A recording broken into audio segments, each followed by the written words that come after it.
Warning: this video contains super awesome content not suitable for people who don't enjoy super awesomeness.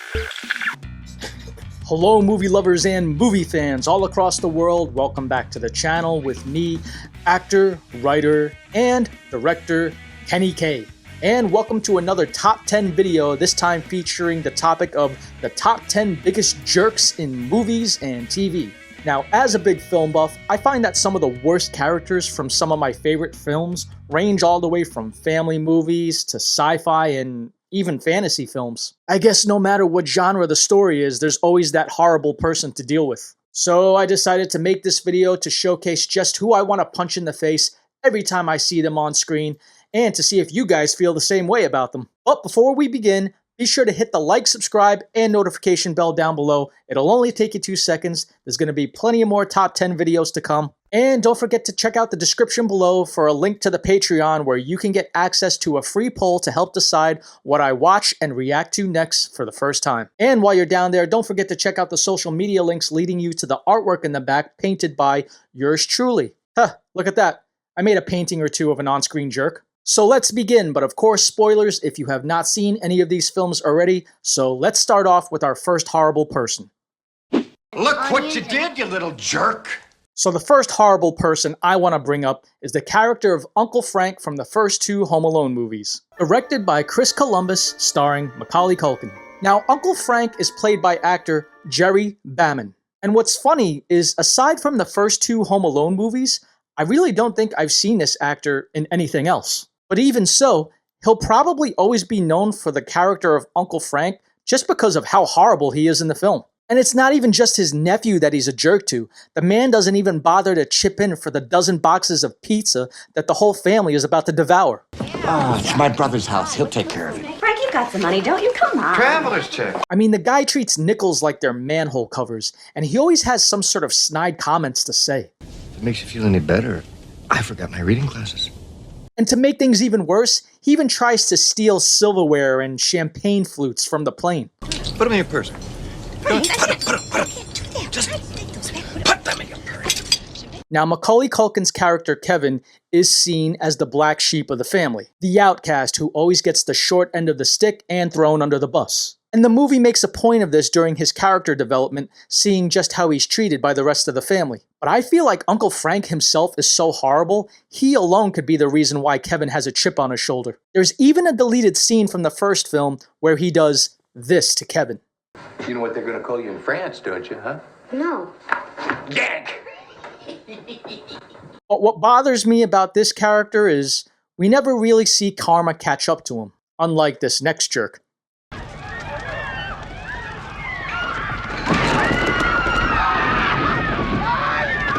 So coming in at number 2, especially since he's such a shitty person, is Walter Peck from the 1984 film Ghostbusters, directed by Ivan Reitman. So Walter Peck is an inspector representing the EPA who shows up for no other reason in the film other than to start trouble with our proton-packed heroes, and even goes as far as to shut down the Ghostbusters containment unit, which in turn lets all hell break loose.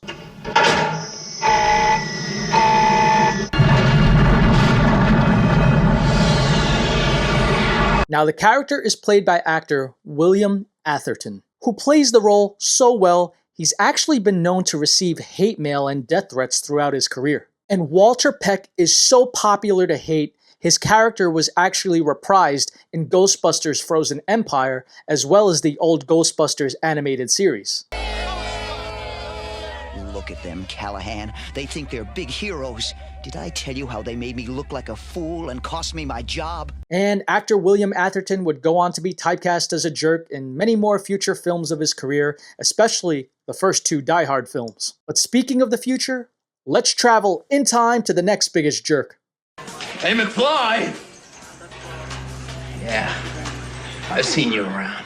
At number 3, we have our third biggest son of a bitch, Biff Tannen from the Back to the Future trilogy, directed by Robert Zemeckis. So throughout not 1, not 2, but 3 films, we are forced to deal with the likes of Biff Tannen, played by actor Tom Wilson. And it doesn't even matter which version of the character we get throughout the trilogy. This guy is horrible in every form. Whether it be Marty's dad's high school bully, the old man Biff Tannen from 2015, or his great-grandfather Buford Mad Dog Tannen from the Old West. And aside from being your local neighborhood jerk, he's also an idiot. Oh, that's about as funny as a screen door on a battleship. Screen door on a submarine, you dork. As well as a moron. So why don't you make like a tree and get out of here? It's leave, you idiot. Make like a tree and leave. And worst of all, he's also a creep, given the major grape vibes that he gives off. When are you going to get it through your thick skull, Lorraine? You're my girl. Now, because he's such a hateable guy, this scene gives me satisfaction. I mean, throughout the film, we're just rooting for someone to put this guy in his place and knock him the fuck out. If anything, the only unsatisfying thing about this part is that we, as the audience, don't get to do it ourselves. Now, the character of Biff Tannen is so popular to hate, they couldn't contain Tom Wilson's performance to the trilogy alone. As his character was reprised in the old Back to the Future ride in Universal's theme park, Orlando, Florida, which lasted from 1991 until its closure in 2007. And the ride takes you on an interactive simulation where Biff steals the DeLorean and you have to chase him as he travels and escapes throughout all various points of time between past, present, and future. Now, I do apologize if I have gotten any facts wrong about that ride, as I have unfortunately never been able to experience it myself. What's wrong, McFly? Chicken? So yeah, since it's been over 10 years since the ride's closure, you guys let me know in the comments below. Did you like it? Was it fun? I'd love to hear your stories. But remember, folks, your high school bully doesn't always come in the form of another student or classmate. In some cases, the person giving you a hard time could be a teacher or even the vice principal themselves. And I'm gonna kick the living shit out of you, man. I'm gonna knock your dick in the dirt. Our fourth jerk comes as high-ranking member of high school staff, Vice Principal Vernon, from The Breakfast Club, released in 1985, directed by John Hughes. The Breakfast Club tells the story of 5 high school kids, all from different cliques and walks of life, who are forced to endure Saturday morning detention. And as if these kids didn't have enough trouble on their own with all their personal issues and their general teen angst, they must suffer Saturday morning under the reign of Vice Principal Vernon himself. Don't mess with the bull, young man. You'll get the horns.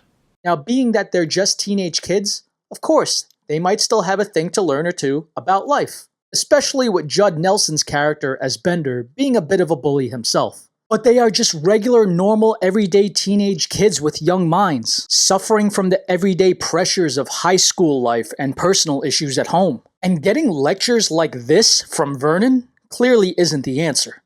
I expected a little more from a varsity letterman.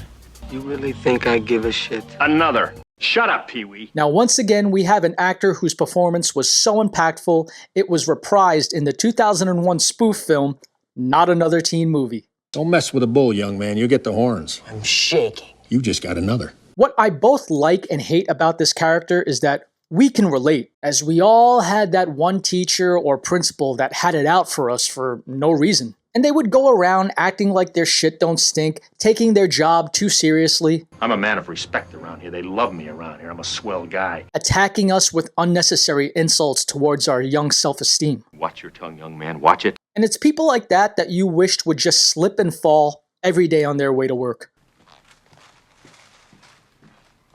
Now, speaking of troubled kids, maybe, now just maybe, Principal Vernon's tactics might be justified if he used it on this next jerk. Where are your rebel friends now? It's Sid. At number 5, we have Sid, our first animated jerk on our list from the 1995 Disney and Pixar film Toy Story, directed by John Lasseter. Now, I can remember being a kid and seeing this film in theaters when it first came out. And as someone who grew up around a lot of toys and action figures, I really felt for Woody, Buzz, and the rest of the gang as actual characters that you care about. So when you see them on the verge of getting tortured and tormented, it makes you really hate Sid. Even being grown now and watching the film again, I never thought a movie would make me want to punch a kid. Hey, I've never hit a kid before. And as our main characters are captured by Sid, you really root for them to get out of there and be reunited with Andy. Which does happen, as we all know, but not before the toys decide to traumatize Sid, satisfyingly so. So play nice. With the success of the film spawning off multiple sequels, spin-offs, merchandise, and video games, it just goes to show how successful the movie was in showcasing imagining if toys were actually alive. The movie really does capture that essence of bringing fantasy to life. But, speaking of living in fantasy worlds, it can really make you out to be a horrible person if left unchecked, like this next jerk. All right, where is it? Why haven't they found it? Veruca, sweetheart, I'm not a magician. So coming in at number 6, we have our first female on the list, who just happens to be the world's most annoying spoiled brat named Veruca Salt from the 1971 film Willy Wonka and the Chocolate Factory, directed by Mel Stewart. In this fantasy adventure film, Veruca Salt plays one of the 5 golden ticket winners who gets to tour the secret factory of world-famous chocolatier and candy maker Willy Wonka. And from the moment we meet this bitch, we hate her instantly. We even hate her father too for enabling his daughter's terrible behavior as he gives in to every single one of her demands. Wonka, how much do you want for the golden goose? They're not for sale. Name your price. Seriously, there was just absolutely no redeeming characteristic to Veruca. As throughout the entire film, we see that she's loud, she's obnoxious, and she's more rude than a bunch of Karens waiting online for brunch. I won't talk to you ever again. You're a rotten, mean father. You never give me anything I want. But at the very least, this is a film that gives us a satisfying end to the last we see of Veruca.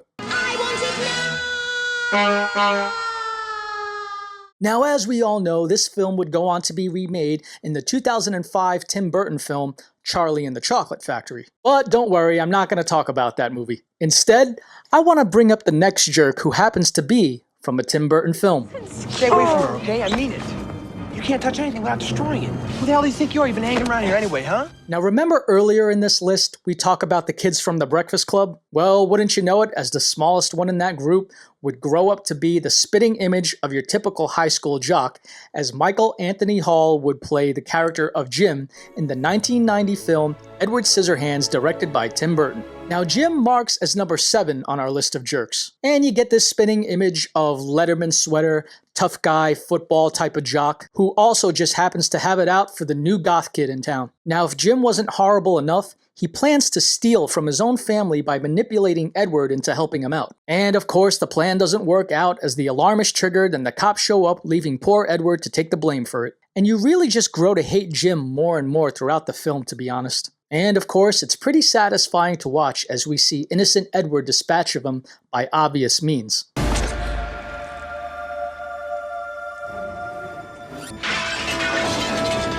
Now going back to what I said again about the Breakfast Club, I like to think that what I said about how to handle and talk to teenagers is justified. Or maybe how not to talk to them is what I really mean. As I like to theorize that Jim is the result of the methods that Principal Vernon likes to use that just don't work out. I mean, maybe Brian and Jim are the same character. Brian moves from Chicago to suburban Florida, changes his name and his attitude so that nobody bullies him ever again by being a bully himself.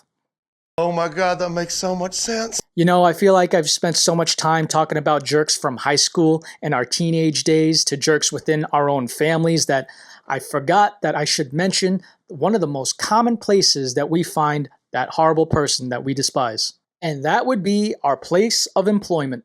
Did you see the memo about this? At number 8, we have Bill Lumbergh from the movie Office Space, released in 1999, written and directed by Mike Judge. Played by actor Gary Cole, who is no stranger to both serious and comedic films. We have one of the biggest jerks that's relatable in terms of having to tolerate, because we all had that one boss that we wanted to kill at one point or another. I have 8 different bosses right now. I beg your pardon? 8 bosses. 8? 8, Bob. Bill Lumbergh is that type of boss that just likes to linger around like a dark cloud. I'm going to have to go ahead and sort of disagree with you there. And his character just goes to show you that even though he might not be the type of boss that screams and yells, he's still a conniving, smug son of a bitch who doesn't do any work himself and just walks around all day with his coffee, pointing out every little mistake you make and then has the nerve to ask you to come in on the weekends. I'm also going to need you to go ahead and come in on Sunday, too. Yeah, this is another guy that just walks around like his shit don't stink and has his own reserved parking spot. And you totally understand it when Milton talks about nothing but setting the workplace on fire. It's just a shame that Bill didn't die in that blaze. Yeah. Seriously, if anyone ever made you feel the need to ghost your job, it's this guy. But speaking of ghosts, this next one on the list dives into the genre of the supernatural.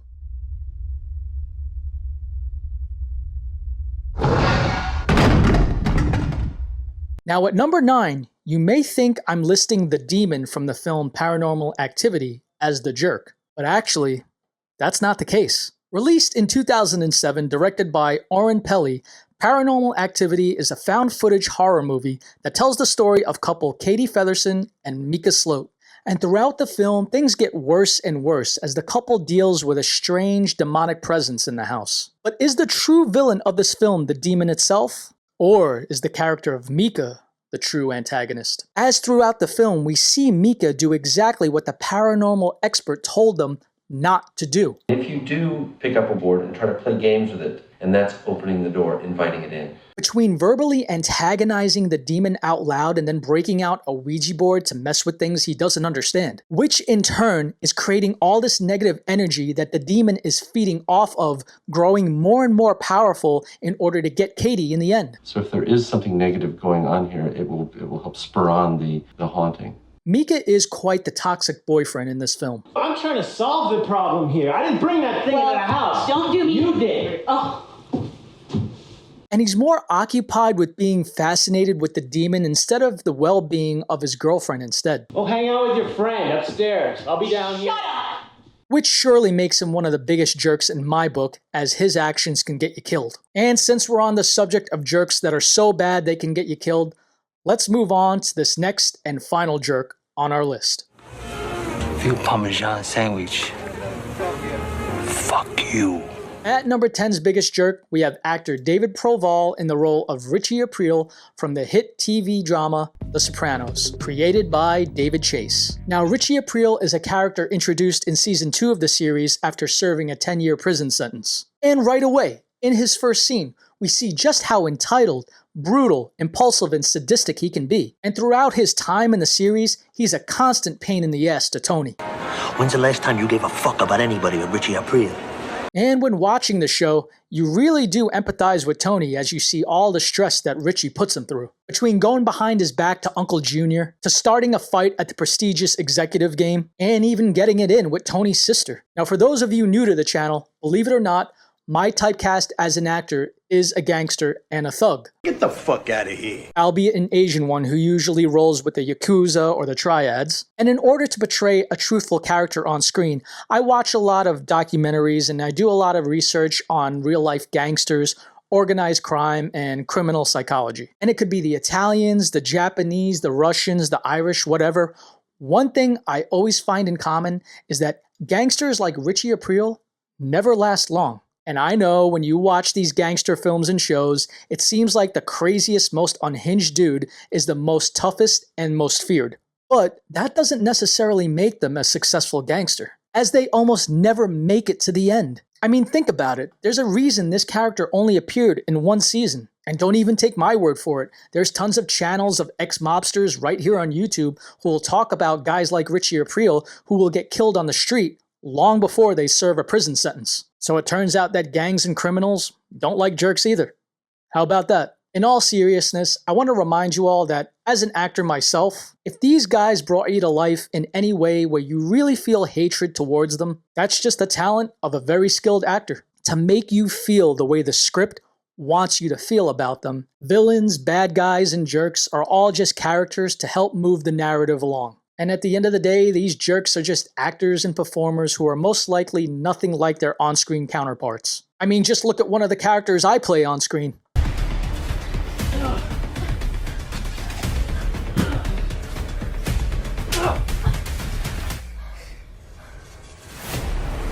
And yet you all think I'm a nice guy and never would do anything like that, right?